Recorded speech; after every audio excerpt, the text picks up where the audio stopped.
gentlemen, be a rosebud! Behold! The power of magnetism! What would your finishing maneuver be called? The circumcision. Follow the buzzers! Hello everyone and welcome to the Let's Talk More Wrestling podcast, the wrestling podcast where we review pay-per-views because that's what we always tend to do. We have reviewed every single pay-per-view since we started the show. My name is Turbo Tony. We're here with Matt Marsander. It feels weird to call you Matt Marsander. Without something else or playing up to it. It is. So yeah, as we're here to review the pay-per-view that happened over the weekend, Summerslam. Big show this week. I still call this the second biggest show that WWE has. Some may disagree. Well, but... it's like the halfway Mania sort of thing. Yeah. And you know, it's something like the 27th annual SummerSlam, so there's only 3 years less than WrestleMania. So quite a long-standing event. It's the second longest running show. And it's the last show to end a very long run of year. I think it's like 5 or 6 years of SummerSlams being eventing in the Staples Center. Yeah. Staples Center. They're going to New York and New Jersey next year, which has a similar sort of tag to WrestleMania 29. Funny enough, so yes. Obviously, I think it's that sort of that same thing where I think it's like the stadium's like right on the border. Like if you came out the left the left exit, you're in New York. The right exit, you're in New Jersey, sort of thing. I think it's that sort of thing going on there. Yeah. It's always a place I want to go and visit, but I won't be doing that for SummerSlam. That's a lot of money. Yeah. So going anywhere, it's going to be for Mania. Yeah, that's it. Before we get started, how are you doing? Yeah, not too bad. I never forget. It might be later than never, but I always say so. Oh, I know. I just want to say a big thank you to the huge explosion of subscribers we've been getting. It seems like every single day that I now log on. It's like at the start of us doing the podcast, it was every single week, we're getting 1 or 2 subscribers. Now it seems like every single day we're getting 1 or 2 subscribers, so that's pretty cool. We have hit 80 today, so that was a milestone. It seems like only 2 episodes ago we said we hit 70, so there you go. That's it. Pretty good stuff, and we do appreciate you guys joining us along for the ride. And if you haven't caught a Let's Talk More Wrestling podcast, this is a little bit more laid back than our usual show, which is the weekend. If me and Matt had long hair, we would let them down and let them be free, but we don't, so there you go. Of course, Matt, you're an internet being. Of course you don't have hair, of course. It is hair. It's ones and zeros. Yeah, there you go. That's it. Right, let's get into the show. Plenty to talk about, and a lot of good matches to be talking about. A lot of talking points coming out of this SummerSlam. The pre-show, RVD against Cesaro. We haven't got this yet because we don't have the network. It's not available where we are, and that's just the bottom line. We can't watch it because we don't have the network. But obviously we've done our research. RVD got the win here. I was a little bit shocked at that. Well, yeah, especially considering he's due his leave soon. Yeah, he's going to be going soon for his break again, as he's been, kind of doing the 3 months on, 3 months off sort of routine. But yeah, I mean, Cesaro doesn't have an ounce of momentum. Now, either they just got no stock in this guy, or they have an underlying storyline they want to go forward. Do you really trust WWE, whether they're going to have a storyline to really pick up Cesaro? Maybe not myself. I hope so. I hope so. The guy, leading into WrestleMania, had so much going for him, and the whole Paul Heyman thing just popped the balloon. Heyman killed him. And it's probably a terrible thing to say. Killed him as much as Lesnar killed Cena at the end of the show. No segue, not yet. That's the end of the show. No. So anyway, the show as we could have seen it opens with Hulk Hogan. And as Hulk Hogan is now been transformed, he's gone throughout his career. He's been, the immortal Hulk Hogan. He's been like Hulkamania. He's been Hollywood Hulk Hogan. Now he's $9.99 Hogan. That's it. And he continues his work here. But it doesn't work. Now, so he comes out and basically says, now you can get it for $9.99, the network and everything. This doesn't work on 2 fronts, this whole thing that Hogan said. Most of the people watching the pay-per-view most likely already have the network. And those that don't are likely people like me and Matt, who... we don't have the network yet. Yeah, we don't have the network available to us. And then it's not going to cost us $9.99 because it's going to be more because of obviously different things. So he said, I'll quote Hogan here, it doesn't matter where you are, it's $9.99. Well, actually, that's wrong. It won't be $9.99 where we are. I was going to say, well, I hope not, because then I'll be paying more than an American. Yeah, exactly. So that's the bottom line because Austin said so. Now... So, yeah, that was a bit of a silly way to open the show. But still, got Hogan there for SummerSlam. I can't really. I was just thinking, do you reckon they'll stop going on about the whole get the network $9.99 once it is global? No. Oh no, they'll keep going on and on. It's a thing now. They think it's awesome. I thought I only had to wait until October. No, it's going to keep going, man. It's like you said. Do you really think that JBL is going to his prop of that $9.99 sheet is carried around in a briefcase? It's so important now. No, I'm joking, of course, but no, the $9.99 bollocks won't end, and it won't end until they really feel confident that they've got more subscribers than they actually need, and they don't. They're so far away from that, so they're going to keep doing it. And we've always said that the whole 99 thing. I mean, we did a podcast labelled 9.99 Madness over the weekend, and we've always said that it's not the price. Everyone knows what the price is. It's a good price. I'm not saying it's not a bad price. It's a good price, but I don't think it's the price that people don't want to buy into this for. I think maybe it's the lack of original content. We can't say anything because we haven't got it, but we're going to. The thing is, loads of people say, "Oh, why bother? Like for all the old stuff, it's like I can just go on YouTube." Yeah, but YouTube's a pain in the arse to try and find matches and shows on. Yeah, and obviously with the one thing I will say obviously you and me are going to get the network. That's a given. Yeah. Even if we didn't want to, we'd get it because we podcast. You know what I mean? So we're pretty much there. But to be able to get all that old stuff in the highest resolution possible, I mean, you're not going to be able to find that stuff online. But I can understand what they're saying with that. If you want to start finding specific matches, you could just look it up on the internet and find them there. But still, let's move towards the curtain jerker of the event, the Intercontinental Championship, Dolph Ziggler against The Miz. A good opening match. I thought this was good. It wasn't a lengthy match by any means, but it got the job done. And this started up a horrendous trend, or at very least for me, of really bad predictions throughout this entire thing. So I got the Cesaro RVD match wrong. I got this one wrong as well, which that's true. At least we both got this one wrong. Yeah. Which was a real pain because I hate myself because I got it wrong, but then I just love the fact that finally he's got Ziggler's got stock now. Well, I'm afraid I've got some bad news. Don't say that. I really do think Ziggler did get the win here. It was awesome. It was a bit of a shock, to be honest. I don't see a lengthy reign for the guy. I can probably see him dropping it back to Miz pretty quickly. In fact, I've already checked some of the spoilers for Raw, and I was shocked that he didn't drop it the night after back to Miz, because it seems like something he would do. I don't think... WWE have conditioned me to believe that they don't have stock in Ziggler no matter what they do, so it's going to take a lot more than him winning a mid-tier belt to make me think otherwise, you know what I mean? And, they've put a lot of stock in Miz, changing his character, giving a lot of time on shows. I just think that the belt or the rivalry eventually will go to Miz. That's just my opinion. But I thought these guys did a good job. We said on the podcast that we could see these two guys doing a good opening match, and that's exactly. And that's what we got. You got a good pop from the crowd with Ziggler won, because I don't think anyone expected it. Honestly, no, that's all. We have been, as I said, we've been conditioned to believe that Ziggler doesn't. Ziggler can't win stories. Yeah, exactly. But still, good for Ziggler. It was a good moment. Nothing will ever top the moment in his career where he cashed in and won the Money in the Bank. Raw after Mania was huge, and I agreed. We're not going to get anything like that again. But it's good for him. It's all right. But as I said, I wouldn't get too used to him holding that belt. Paige against AJ. Divas Championship. I bet you're laughing over this one, Matt. Huh? Yeah, I got it right. Yeah. A quick match, roughly in the region of about 5 minutes, but a quick match, but it was good. A solid match. Yeah, I was critical of Paige's match before. She had a match, I can't remember who it was with. Maybe it was against AJ, but it was very slow. There was a lot of waiting around for the moves. This was all killer, no filler, and that's what I liked about this match. It may have been over pretty quick, but for what was there, they made good use of the time. So I think it was good stuff there.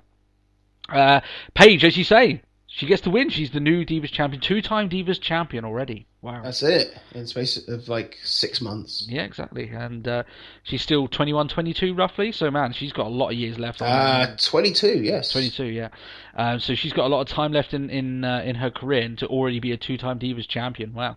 It's quite impressive. But she won this with an absolutely savage move, which she's done once before, but I didn't realise there was a name the Rampage. to it. I don't think she's done it on Raw. I think I've only ever seen the Rampage on NXT. I have seen it before. I just couldn't remember where. But she has used that move before, and it is a sick little basically just planting DDT straight into the mat. It's, I mean, and that was a match. I much prefer that move to that move looks savage much more than the Page PTO. Yeah, the Page turn. The PTO I think is just as savage as the Rampage, so I think it was good. Now the rumor is around this that apparently AJ is planning on distancing herself not just from WWE but from wrestling as a whole, because she wants to go and be happy with another person that left the company recently, and apparently the rumor is that she wants to start a family. If she wants to do that, then fair play to her. She's had a good run. And you know what? It must be quite hard for her, with all the controversy surrounding it. It's not exactly out of public knowledge that AJ is with he who shall not be named, shall we say?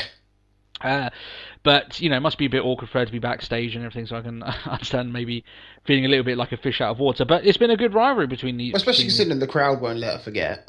Yeah, exactly. And I always thought that was a bit bad. If you're going to chant for AJ, chant her name, not chant CM Punk. We said that before. That's it.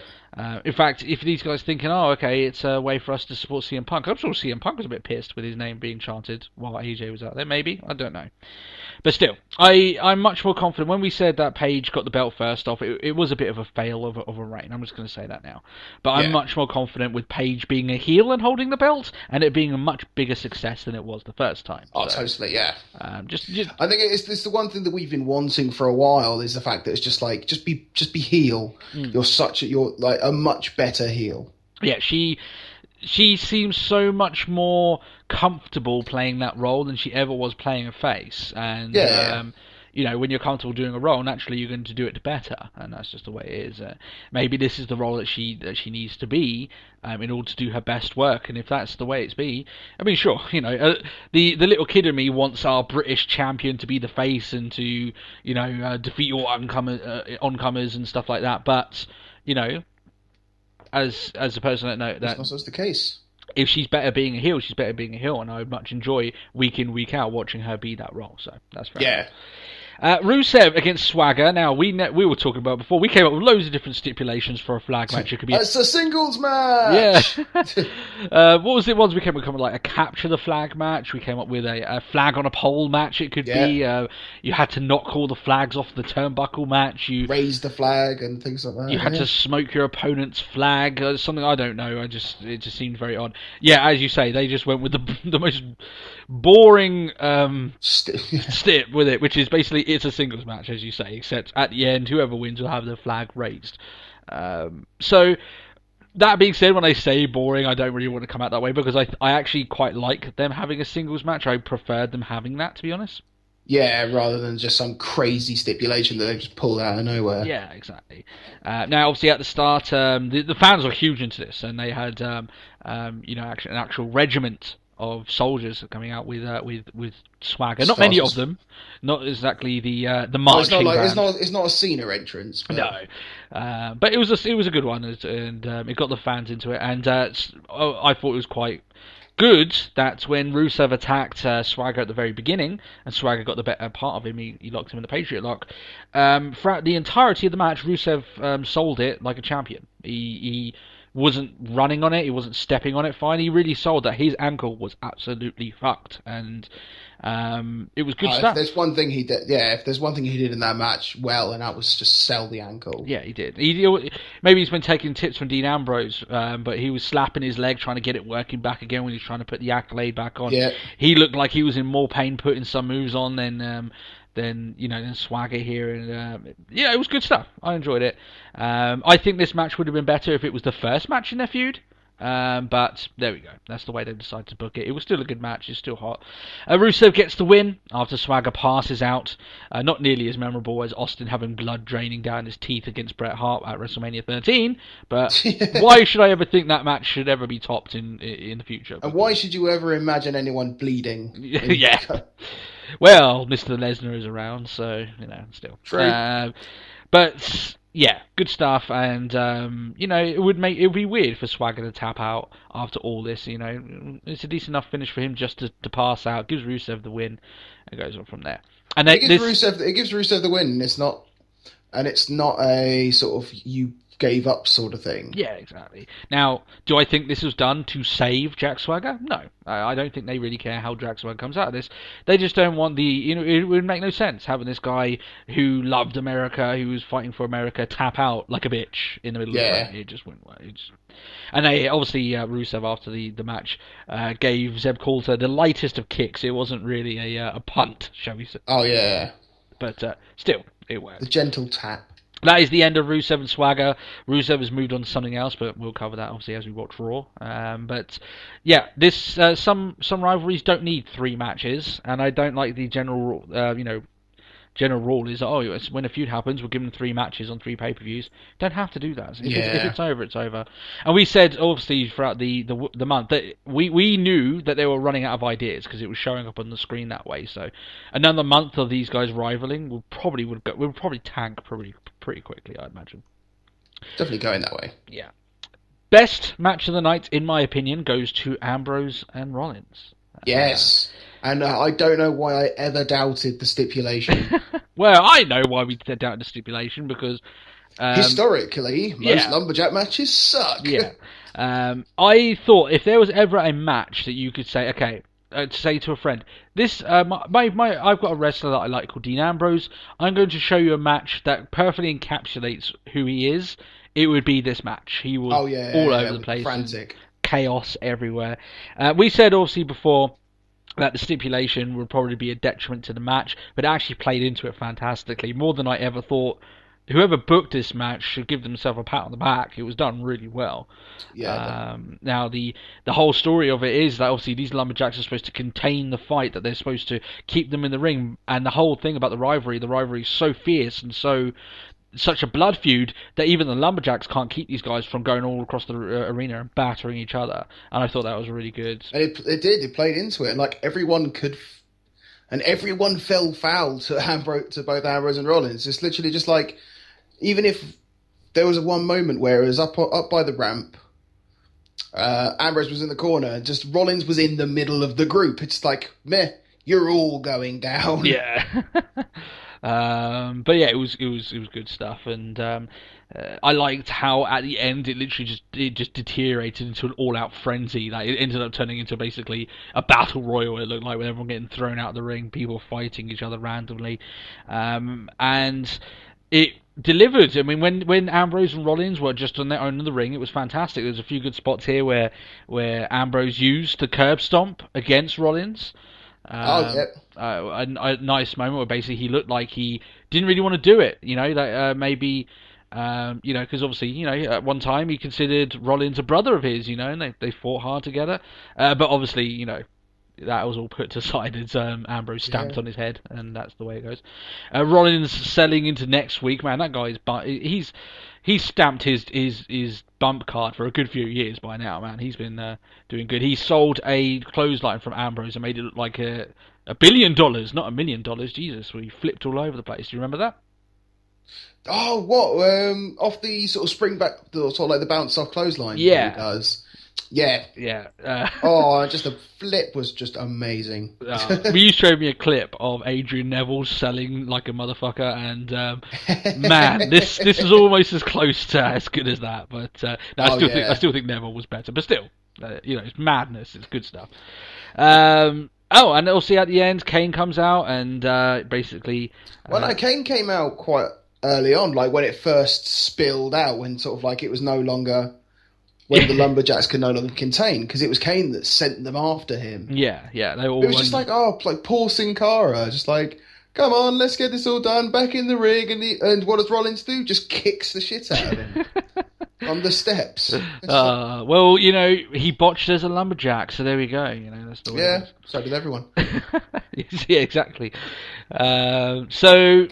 Yeah, at the end of this match, it's actually Rollins that gets the upper hand on Ambrose, attacks him with a briefcase, gets the pin. We all said that Ambrose is going to win this match. Man, my predictions were horrendous during this show. Jesus, man, I got it very wrong.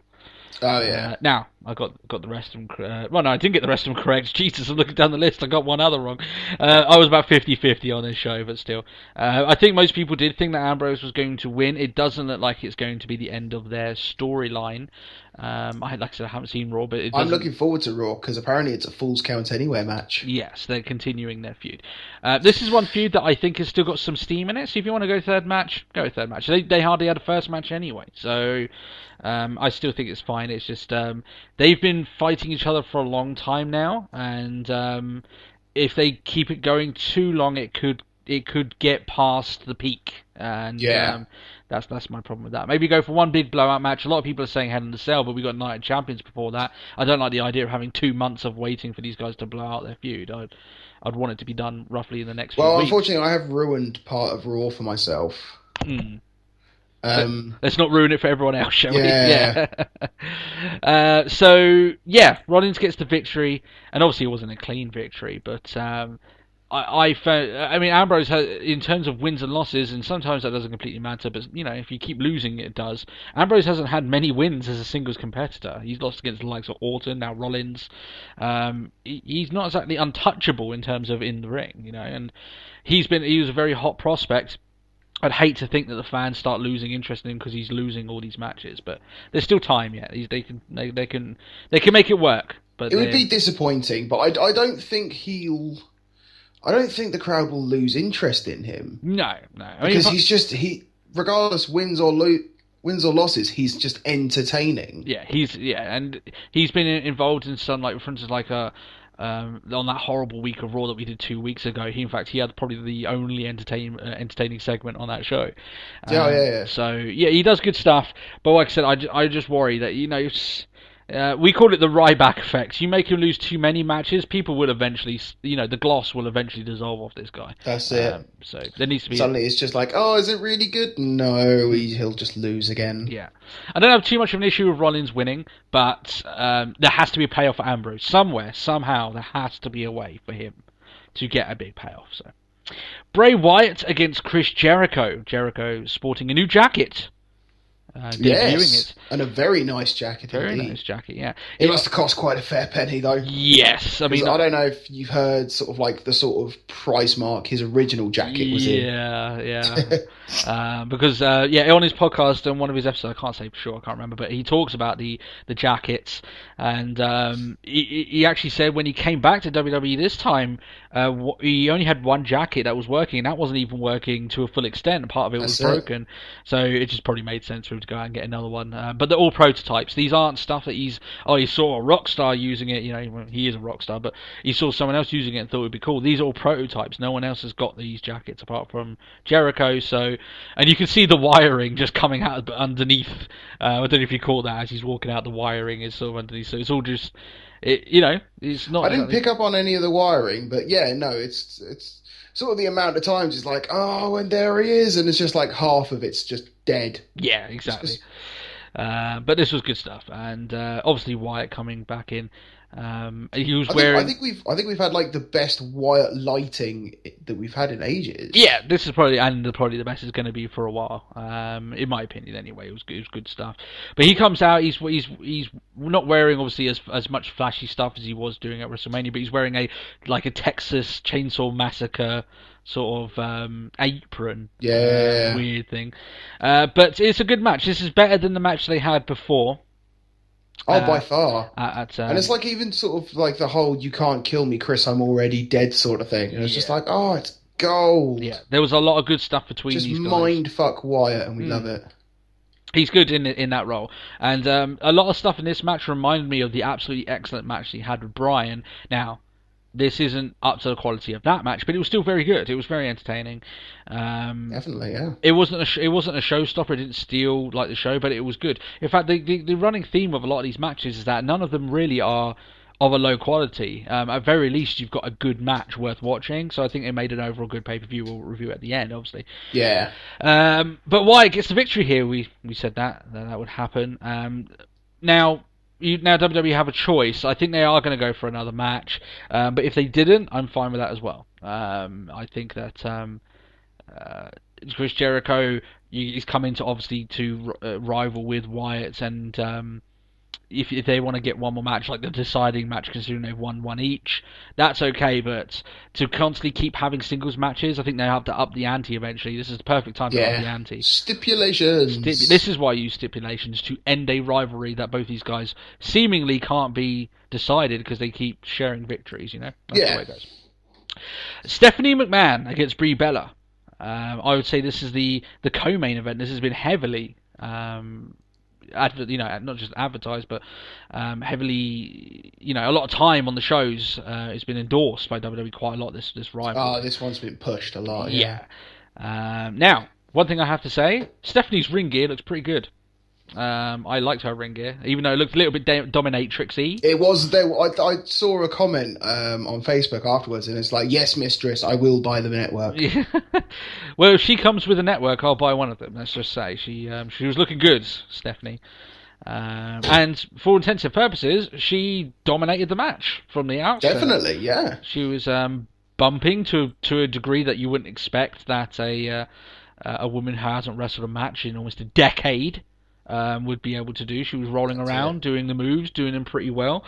For one thing, you have to give Steph, while she's great on the mic, she obviously was put in this situation, and she's worked hard, you can tell, to make it as believable as she can. See, I kind of hated this match at the end. Not because the match and the whole theme of it was bad. In fact, it was very, very good. But the fact is that it was the finish because I called it 3 weeks ago, this finish, and I decided stupidly when we were doing the predictions if you remember, you can go back and watch it. I changed my mind when we were talking about it. Yes. I should never change my mind about it because I always Nikki was going to go heel. Yeah. I don't know why I changed my mind, and it just annoys me that I went back and watched the podcast today, and I was like, I said it exactly that was going to happen. But yeah, as you said there, just as it looks like Brie's going to get the win, she goes into Brie mode.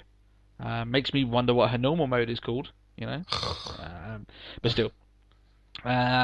So Triple H comes out, and then Nikki comes out, and then Nikki screws Bella, of course. Getting confused with my Bellas now. Bella screws Bella. Bella screws Bella, yeah. And Stephanie then puts the pedigree on, wins the match, and she goes out to the back to have ice dunked on her by Ronda Rousey. So that's fun. That's it. So yeah, I thought all in all this was all right. A lot of people saying, "Oh, it's never going to be a good match." Well, it wasn't a fantastic match, but it was much more acceptable. I wouldn't go as far to say it was a bad match. It wasn't a bad match, but a lot of people coming into this were like, "Oh, it's not going to be worthy of a main event." I said, "It's not supposed to be a main event. It's supposed to be like an attraction," and it was more than that. It ended up being a half decent match. How many times have we seen? The divas have matches against each other. This is the actual divas, and have a match of a less quality than this one. We've seen hundreds of those matches, so this is highly acceptable to me, and I thought it was fine. In fact, if Stephanie's going to be alright, then she's going to take that seriously. Have a few more matches. I'm fine with that. That's it. Don't put that ring gear to waste. I like it. It's good stuff. Orton against Reigns. Second main event. Yeah. First main event, yeah. This is actually how many times have we seen a pay-per-view, and in between a big match we see a quick divas match and then the main event. This was actually in the slot of that quick divas match, also known as the death slot. The toilet break. The toilet break slot, yeah, as we like to call it. However, that being said, we said before this match has a lot of potential of tanking. It did not do that. It was okay. It was fine. Definitely not. Towards the end, in fact, it got very, very good. The last couple of minutes of this match were electric. Very good stuff. There was an awesome snap power slam by Orton. Awesome. Oh, the spear reversal was just beautiful. It was. You could slow it down frame by frame. It was pitch perfect. He hasn't hit someone with that snap power slam that good in a very long while. It was beautiful. Honestly, I think they actually mentioned it on the commentary team about how this is actually the first time in a while that Orton has been. They mentioned how he's like third generation superstar and bred for great things and that lot. And they've actually mentioned on the commentary that this is the first time in a while that he's been the Orton he should be. Yeah. I mean, he's been bitch Orton for a while. Let's just put that into perspective. But the whole build up of this is that he's going back into being the Viper, which it's going to take a little bit more buying for me to think of that, but it's still good stuff. And he was good in this match. In fact, there was a part here where it looked like Reigns was going for a jumping clothesline and got caught with an RKO. That was nice, yeah. A nice RKO. But he kicked out Reigns, and then as Orton freaks out and goes for the punt, how many times has that punt cost him a victory? Quite often nowadays. Yeah. But as we're saying there, obviously the punt costs him the victory because Reigns blocks it and then goes for the spear, ends up basically ramming his entire body into Orton's chest. It was the usual sort of duck, evade and strike, wasn't it? Yeah. For a spear. Yeah. But it was still good. Oh, the spear. Like, Reigns really is now the new master of the spear. Yeah. Because it had so much power in it. The amount of times that I've seen tweets from Goldberg saying that's not a good spear, it's not a good spear. Man, I haven't seen too many tweets about that about Reigns, because he throws himself into people, and that's the way he's supposed to do it. How many times have we seen Goldberg do a great spear? Because, man, it's a spear because he literally made himself a spear and threw himself into the enemy. I mean, a lot of these times they just bang and hit the floor, but Reigns has got a good few spears under his belt already. But yeah, it was good, and considering, as you said, this match did have a lot of potential of tanking bad, and it didn't, so you have to think of that as a win for these guys. You honestly do, especially in that slot as well, so I'll take that. We come to the main event, the WWE World Heavyweight Championship title match between Brock Lesnar and John Cena. An extremely controversial match in the sense that it seems to have heavily divided people in terms of what and how or if they did not enjoy this match. Yeah. Some, like me, and I know you as well, thought this match was very, very entertaining. Oh yeah, and definitely. Not just because we like to see Cena get destroyed. It's for different reasons. Now, obviously, we do enjoy that as well. Well, you say it's for different reasons, but it kind of is for that reason. Yeah. Because it's been so long. I can't recall a single match where it's been so one-sided against Cena. Yeah, it was a squash match with Cena on the wrong side of a squash match. Yeah, in his terms, Cena got little to zero offense in, and the only offense that he did get on was when he managed to do his trademark rally thing after Cena's taken a couple of German suplexes and he's getting beaten up all around the ring. Lesnar looks like he's completely in control. Cena does his trademark. How many times have we seen this? Cena get destroyed, comes up, hits an AA, wins, and he did that against Lesnar. But nothing happened. Yeah, Lesnar. I thought it was probably one of the best. Actually, I'll go back to saying it. The best spot in this match. He hits the AA. Lesnar kicks out at 2, and then as Cena's like, okay, what do I do to beat this guy? Lesnar basically rises up like the Undertaker, looks at John Cena and laughs at him. Laughing at the guy after doing that. I thought that was brilliant. Imagine putting yourself in Cena's shoes, that you've given this guy your best shot, and then suddenly he just sits up and then laughs at you. I would not want to be anywhere in the ring with a guy like that. No. Yeah. So, 16 German suplexes later.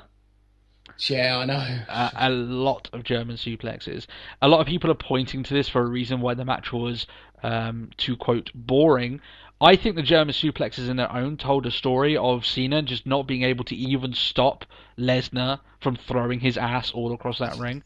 It's true, but then with the German suplex as well, it's very much an overpower move as well. Yeah, and let's face it, you're dead weight to me. I can still chuck you like you're nothing. Yeah, over and over and over and over again. It's not like this is the only move that I can do. It's like, why would I stop doing this because I'm beating the shit out of you?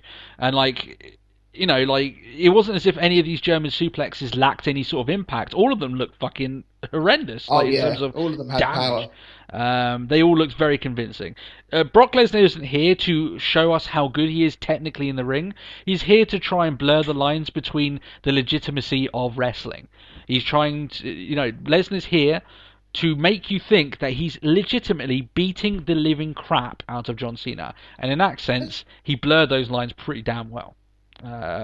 That's his job, and he did it superbly. That's it. And this is, and like I said, I love matches that tell a story. This told a story, and it was told a very good one of Cena not being able to deal. Of the fact that Cena isn't the person he's meant that he gets played out to be and can be beat. Yeah, and on his day, I mean, you could look at this almost like in a sports sense. You could say, well, maybe it would have been a more even match, but Lesnar hit the F5, and from then Cena was never in the match. That's true. And Cena did at the very end of the match lock in the STF, and they're Brock Lesnar's going to tap, and then he just basically rolls over and starts just decimating him again. Yep, just more punches. That's it. An F5 later, and Brock Lesnar is your new WWE World Heavyweight Champion after an extremely dominant performance. The commentary didn't even try and spin this around like, Cena tried his best, but Lesnar screwed him. It was no spin at all. It was literally just like, we just seen John Cena, who's the champion. I know, probably one of the greatest ever, 15 times. Blah blah blah. We've just seen him just get manhandled. Yeah. Destroyed, annihilated is the word. And that's probably the best way you could do for it. We haven't seen a squash match in a championship match, or even a John Cena match at all until the very early starts of his career. That's it. It was extremely unique. Now I felt a little bit sorry for the lone kid shouting during this beating, "Let's go, Cena!" I actually wanted that kid to shut up. Well, Brock Lesnar shut him up eventually because he just realising that no, Cena wasn't going to do his usual shtick and win the day. I swear that kid's got a microphone. He was very loud, wasn't he? Just over everything. Just let's go, Cena. Every 30 seconds for the entire match. I just feel like people that are going negative towards this match and saying, "Oh, it was boring. It was you shouldn't be expecting a match that Daniel Bryan can give you." Wrestling has always been a mode of storytelling, and this was a story told. Yeah, and it was told very well. Like, for instance, if you got a match between Daniel Bryan and Seth Rollins, you're expecting a technical masterpiece. When I buy into an event that has a Brock Lesnar match on it, I'm not looking for Brock Lesnar to be doing holds on the floor. I'm expecting him to damage his opponent, to absolutely trounce them. That's it. Because that's the character that he is, and we got that here. It just seems like you can't. A lot of these guys are the same people that are saying, "Oh, we need to have Cena. Why doesn't he ever put anyone over or gets, he squashed so many people." Well, Cena got squashed. There you go. Are you happy? That's it. Just straight up. He just got hurt. Yeah. I thought it was a good ending. I thought the entire match was okay. I really do. And I thought it had a big match feel to it. So there we go. I thought it was good. It definitely had the big fight feel. Yeah, it did. So the only thing that I will say, there's a few quotes that we say on here, and one of them is WWE can't help itself. And the reason why we say that is sometimes they honestly can't. They will do the same thing even though it's not worked out for them. And one of the main things that they do with that is the whole subject of John Cena. I think there is a chance that WWE can't help themselves, and we're going to see John Cena against Brock Lesnar in a month's time, and Cena's going to have a much more competitive match, maybe even win. It's possible, okay? It is possible, but that would just completely diminish. Yeah. That would diminish the match that just was. Yeah, exactly. But can you see it from WWE's point of view that their hero, John Cena, after getting such a destruction, he comes back and gets his redemption, he overcomes all the odds and beats this incomparable beast for the belt. It's like, that's the way that WWE are going to think about it. Can they help themselves? Can they do the right thing and not do that? They don't need to do that. Unfortunately not. Cena can be below someone. He's he's the 15-time champion. His legacy is solidified. You can have him look bad to one person at one point in his career. You can do it. It's fine.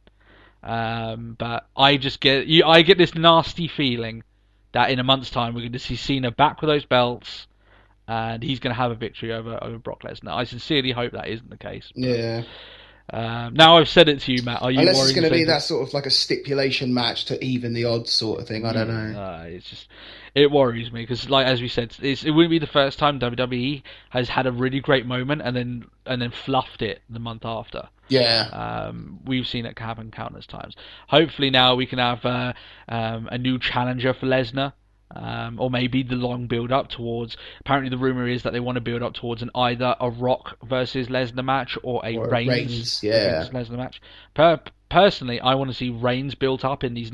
I want the mission in the next 6 months, much like they did with Daniel Bryan, to have it that the next 6 months are the Reigns months. We build him up to be your next massive star. That's it.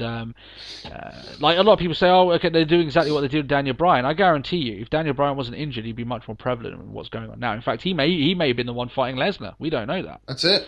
But as you know, as Bryan isn't around, you can't stop and not do anything. Why not take that time to build up your next star? You can have both of them as big stars, Reigns and Bryan. You can have both of them. It's fine. Yeah, but some people will say, "Oh, it's all going to Reigns now. They're going to give up on Bryan," and maybe they will. But I still think there's room enough in there for the pair of them. That's my opinion. I think if you're going to think that, you need to just shut up.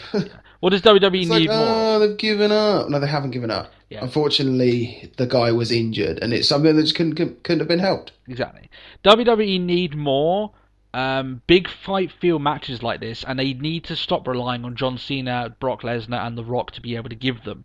Yeah. So build up your stars that you have to be in the future. You've got big fight feels with guys that you can have big fight feels month in, month out at pay-per-views. So, That's it. We could be talking in the future in the same vein of Reigns against Bryan for the belts, in the same vein as Austin against The Rock. That's the the future that WWE should be pushing for. Having multiple huge stars. You don't have to put all. They've been lucky with Cena. They really have. I can't stress that enough.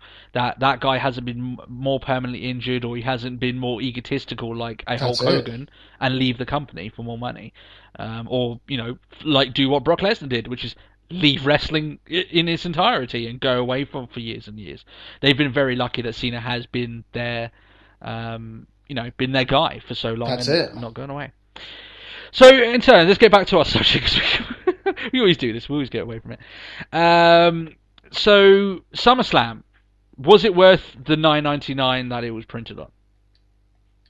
Yes. Yes, I firmly believe so. Simple enough. I believe this was one of their better pay-per-views of the year and well worth the purchase money. Yeah. Now, some people may say, "Oh, the main event won't be that good." Just put it, use it in perspective. Treat it like a fight. Treat it like an event rather than a wrestling match. You'll be fine. You'll enjoy it. You'll enjoy it much more than a lot of the matches on the card. I promise you. But some people get, they find a reason to be upset. Yeah, we know that. So I give a thumbs up to SummerSlam. I honestly do. Thumbs up for them. I thought it was a brilliant show. In fact, the last couple of SummerSlams have been pretty stellar. They're starting to get a reputation back of SummerSlam being a good show each year, which is, if you remember, to be the second largest show of the year, the biggest party of the summer, as they put it. They gotta go big. Yeah, may as well. You don't have to put all your chips into WrestleMania each year. You make it a 6 month build up, and then that's the way we said you should always do it. After WrestleMania, you start, okay, now we still build up the road to SummerSlam and do it that way. It's fine. So we are out of here, guys. We've got a good review here for you guys. I hope you guys did enjoy it. Leave us your opinions on the matches, and if you're new to the podcast, why not subscribe? You can catch me and Matt on the weekends. We do our usual podcast then, with our usual stuff. We're doing more fails of the week. And all our other segments, reviewing every segment of Raw as well. And here it's an eventful Raw, so I'm sure we'll have a good time. But apart from that, guys, thanks a lot. Continue supporting the show. You guys are great for doing so. And we'll catch you all guys soon. That's it. Bye-bye. Catch you soon.